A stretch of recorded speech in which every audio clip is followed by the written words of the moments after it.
अस्सलाम वालेकुम। और आज की ये वीडियो जो है दुरुस्त जवाब का इंतखाब कीजिए, है ना? ये क्लास 12 के लिए है। इससे पहले हम लोगों ने एबीटीए के टेस्ट पेपर की एक क्वेश्चन पेपर को जो है हमने सॉल्व करके दिखाया है, टिक टिक मार्क वाली, है ना? टिक मार्क वाली जो है सॉल्व करके बताई हूँ। तो इसी तरह आज मैं अब उसी वीडियो में मैं बता चुकी हूँ कि टिक मार्क वाली जो है क्वेश्चन, टिक मार्क वाली क्वेश्चन को मैं पहले बताऊँगी। उसके बाद जिस तरह से क्वेश्चन पूछी जाती है उसी तरह से। तो ये जो टिक मार्क है वो सभी चैप्टर से 1-2 क्वेश्चन को मैंने सिलेक्ट करके यहाँ पर ही जो है दी हूँ। तो इसी तरह की क्वेश्चन पूछी जाती है टिक मार्क में। टेस्ट पेपर में हमने देखे प्रीवियस ईयर क्वेश्चन।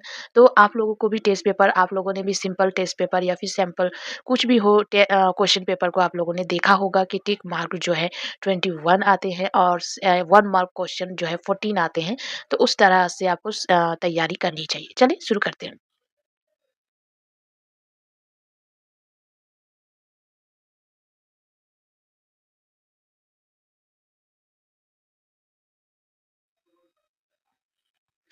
सवाल नंबर 1 में क्या पूछा है कि बहादुर शाह और फूल वालों की शेर का मुसन्निफ कौन है? शेर का मुसन्निफ कौन है? मौलाना आज़ाद, मोहम्मद हुसैन आज़ाद या फ़रहतुल्लाह बेग? तो इसका सही जवाब हो जाएगा फ़रहतुल्लाह बेग। सवाल नंबर 2 में क्या पूछा गया? फ़रहतुल्लाह बेग की ज़ुबान, यहाँ पे खाली जगह दिया हुआ है, का नमूना है ना? अरबी ज़बान का नमूना है, टेक्सटाली उर्दू ज़बान का या फिर फ़ारसी ज़बान का नमूना है? तो फ़रहतुल्लाह बेग की ज़बान कौन-सी थी? टेक्सटाली उर्दू। सवाल नंबर 3, मौलाना आज़ाद ने अपने खत में ज़ेल के किस पेड़ का ज़िक्र किया है? किस पेड़ का ज़िक्र किया है? आम के पेड़, नीम के पेड़ या फिर पीपल के पेड़ का ज़िक्र किया है? तो इसमें सही जवाब क्या हो जाएगा? ऑप्शन 2, नीम के पेड़ का ज़िक्र किया है अपने खत में। उसके बाद 4 नंबर में क्या पूछा है क्या?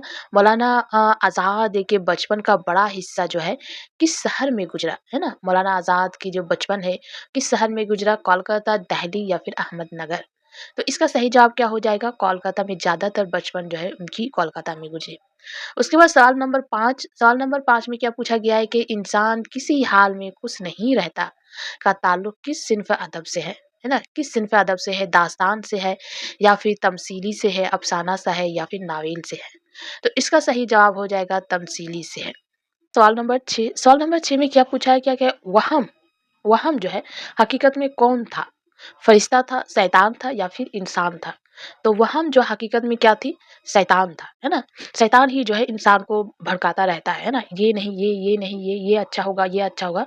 तो वहम जो है शैतान होती है। सवाल नंबर 7 सवाल नंबर 7 में पूछा गया है कि रशीद अहमद सिद्दीकी का ताल्लुक जेल में किस शहर से था?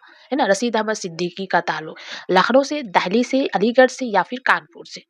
तो इसका सही जवाब आप लोगों को क्या चॉइस करना है? आप लोगों को मालूम होगा तो क्या है? अलीगढ़ से। सवाल नंबर 8 में क्या पूछा है कि मौलाना मोहम्मद अली की वफ़ात कहाँ हुई? है ना? कहाँ हुई मतलब किस शहर में, कहाँ, किस कंट्री में? तो आपको ऑप्शन दिया हुआ रहेगा जैसे हिंदुस्तान, इंग्लिस्तान, पाकिस्तान। तो कहाँ हुई?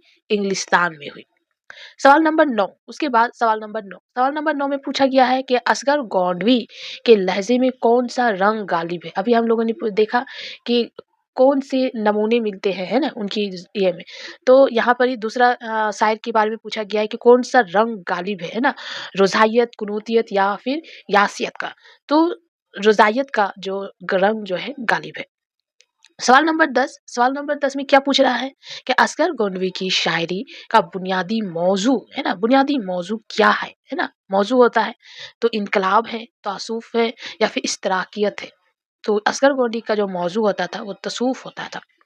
उसके बाद सवाल नंबर 11 में क्या पूछा गया है? सवाल नंबर 11 में एक अशार दी हुई है और उस अशार को जो है मुकम्मल करना है। कम से कम गम दुनिया को भुला सकता था, है ना? कम से कम शेर मुकम्मल कीजिए। तो शेर क्या हो जाएगा? कम से कम गम दुनिया को भुला सकता था, पर तेरी याद ने ये काम भी करने ना दिया, है ना? तो इस तरह करके अशार भी काफ़ी सारे एक 1 या 2 अशार तो पूछी जाती हैं। कम से कम 1 अशार तो पूरी किताब से 1 अशार पूछ रहे हैं। तो अशार को भी याद रखना काफ़ी ज़्यादा ज़रूरी है। उसके बाद सवाल नंबर 12 में क्या पूछा गया है कि परवेज़ शादी जो है किस तहरीक के अलमदार थे, है ना? परवेज़ शादी किस तहरीक के अलमदार थे? तरक्की पसंद अलीगढ़ तहरीक या फिर जदीयत तहरीक? है। तो किस तहरीक के अलमदार थे? तो तरक्की पसंद तहरीक के अलमदार थे। उसके बाद क्वेश्चन नंबर 13 क्वेश्चन नंबर 13 में क्या पूछा गया है कि परवेज शादी की वफात किस शहर में हुई, है ना? किस शहर में हुई? तो उसकी जवाब में क्या हो जाएगा? ऑप्शन आपको दिया हुआ रहेगा। काफी 4 ऑप्शन तो कम से कम दिया हुआ रह रहा है ना? हमने यहाँ पर ये सिर्फ 3 या किसी-किसी में 4 ऑप्शन को रखने की कोशिश की हूँ। लेकिन 4 ऑप्शन जो है आपके एग्ज़ाम में दी हुई रहेगी। तो जवाब में क्या है? पटना, लखनऊ या फिर कोलकाता। तो सही जवाब क्या हो जाएगा? कोलकाता। उसके बाद सवाल नंबर 14 में क्या पूछा गया है कि मजनू सुल्तानपुरी का असल नाम क्या है? असरारुल हुसैन खान या फिर असरारुल हसन, है ना? तो ये हुसैन और हसन में जो है कन्फ्यूज हो जाते हैं, इसीलिए याद रखना है कि हसन खान, है ना? उसके बाद क्वेश्चन नंबर 15 क्वेश्चन नंबर 15 में पूछा गया है कि मजरूर सुल्तानपुरी ने सबसे पहले फिल्म के लिए गीत लिखा था, कौन सा पहला फिल्म था जिसके लिए जो है गीत लिखा था? तो शाहजहान, है ना? शाहजहान फिल्म के लिए उन्होंने सबसे पहले गीत लिखा था। उसके बाद सवाल नंबर 16 में क्या पूछा गया है कि जेल में कौन सा मजमुआ नासिर काजमी का नहीं है ना? नासिर काजमी का नहीं है। तो निसात ख्वाब ये नासिर काजमी का है, बर्ग ने ये नासिर काजमी का है, दीवान ये भी नासिर काजमी का है, सिर्फ पिछले पहर ये नासिर काजमी का नहीं है ना? सवाल नंबर 17 में क्या पूछा गया है कि नासिर काजमी की पैदाइश कब हुई, है ना? कहाँ हुई यहाँ पर ये नहीं पूछा है, कब हुई? 1925, 1919, 1825। तो इसका सही जवाब क्या हो जाएगा? 1925। उसके बाद सवाल नंबर 18 में क्या पूछा गया है कि इंसान और बज़्म कुदरत किसकी तख्लीक है या फिर मुसन्निफ का नाम बताइए, है ना? तो इकबाल, जोशमली आबादी या फिर फैज़ अहमद फैज़। आपको सही जवाब चॉइस करना है, तो सही जवाब क्या हो जाएगा? अल्लामा इकबाल की तख्लीक है। उसके बाद सवाल नंबर 19 में क्या पूछा गया है कि इंसान और बज़्म कुदरत का बुनियादी मौजू क्या है ना? मौजू क्या है? ऑप्शन क्या है? इर्स, अकल या फिर खुदी। तो इसका मौजू क्या है? खुदी था, है ना? उसके बाद क्वेश्चन नंबर 19 में क्या पूछा गया है कि बज़्म कुदरत से मुराद क्या है ना? बज़्म कुदरत से मुराद क्या है? इस ये में तो ज़िंदगी है या फिर मज़हब है या फिर कायनात है। तो इसका सही जवाब क्या हो जाएगा? कायनात। सवाल नंबर 21 में क्या है? फतहा की आवाज़ किसकी तख्लीक है? हाली की, फैज़ अहमद फैज़ की या फिर जोश मल्ली आबादी की? देखिए आप लोगों का जो है ना 21 क्वेश्चन जो है दिया जाता है और उसमें कोई एक्स्ट्रा क्वेश्चन नहीं दिया जाता है, मतलब अगर 21 क्वेश्चन में कोई एक क्वेश्चन नहीं सके तो उसके लिए दूसरा नहीं, 21 ही करना है। एक अगर छूट गया तो आपका एक नंबर कम हो जाएगा, दो छूट गया तो 2 नंबर, उसी तरह अगर एक गलत हो गया तो एक नंबर कम हो जाएगा, दो गलत हो गया तो 2 नंबर। इसलिए 21 में 21 करेक्ट करने के लिए आपको शॉर्ट क्वेश्चन की बहुत ज़्यादा जो है प्रैक्टिस करनी होगी, है ना? प्रैक्टिस करने से ही आप वहाँ पर ही कर सकेंगे, सही जवाब को चॉइस कर पाएँगे, है ना? तो इसीलिए कोशिश ज़्यादा से ज़्यादा शॉर्ट क्वेश्चन की करना है। क्वेश्चन नंबर 22 में ज़ेल में किस रसाले से जोशमली आबादी का ताल्लुक है ना?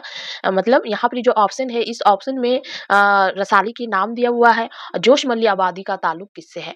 नया अदब ये भी रसाला है, कलीम, शबेरा है, तो ये तीनों जो है रसाला है, लेकिन जोशमली आबादी का ताल्लुक कलीम से है ना? उसके बाद क्वेश्चन नंबर 23 में क्या पूछा है कि जोश यहाँ पर खाली जगह दिया हुआ लहजा का शायर है, नर्म लहजा, बुलंद लहजा या फिर इनकलाबी लहजा।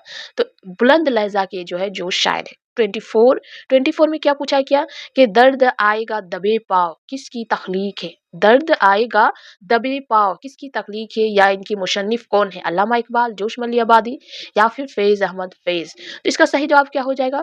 फैज़ अहमद फैज़, है ना? दर्द आएगा दबे पाँव फैज़ अहमद फैज़ की तसन्नीफ है। उसके बाद क्वेश्चन नंबर 25 में क्या पूछा गया है कि दर्द आएगा दबे पाँव किस किस्म की नज़्म है ना? रूमानी नज़्म है, सियासी नज़्म है, इखलाकी नज़्म है। तो क्या हो जाएगा जवाब? सियासी, एक तरह की सियासी नज़्म है। उसके बाद क्वेश्चन नंबर 26 में क्या पूछ रहा है कि अख्तरुल ईमान की मौत कहाँ हुई? है ना? कोलकाता में, मुंबई में या फिर दिल्ली में? तो इसका सही जवाब क्या हो जाएगा? मुंबई में।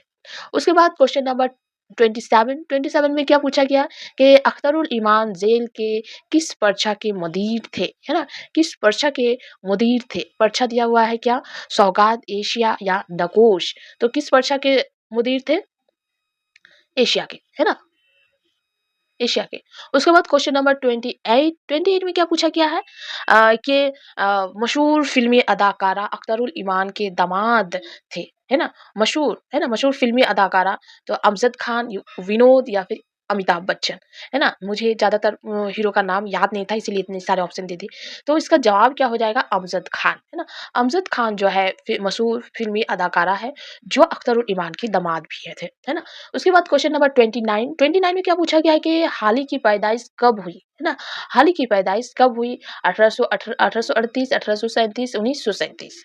तो इसका सही जवाब क्या हो जाएगा? 1837, है ना? 1837। उसके बाद क्वेश्चन नंबर 30 में क्या पूछा गया कि हाल ही किस तहरीक से मुतासिर थे? है ना? हाल ही किस तहरीक से मुतासिर थे? तो हाल ही जो है तरक्की पसंद या फिर अलीगढ़ तहरीक या फिर जदीद। इसका सही जवाब जो है चॉइस करना है।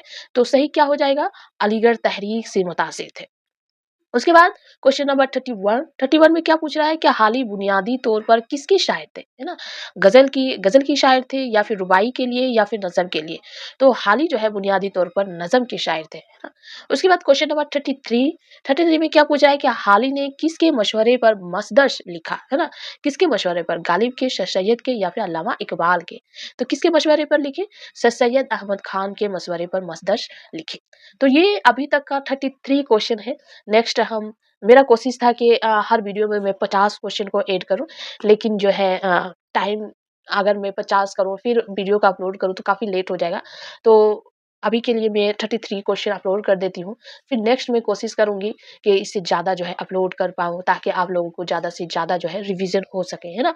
रिवीज़न ही ज़रूरी है। जितने ज़्यादा आप रिवीज़न कीजिएगा, आपका याददाश्त उतनी अच्छी होगी, आपकी प्रैक्टिस उतनी अच्छी होगी, है ना? तो मैं कोशिश करूँगी ज़्यादा से ज़्यादा क्वेश्चन को वीडियो में डालने की ताकि आप लोगों का प्रैक्टिस ज़्यादा से ज़्यादा और अच्छी तरीके से हो सके। चलिए ठीक है।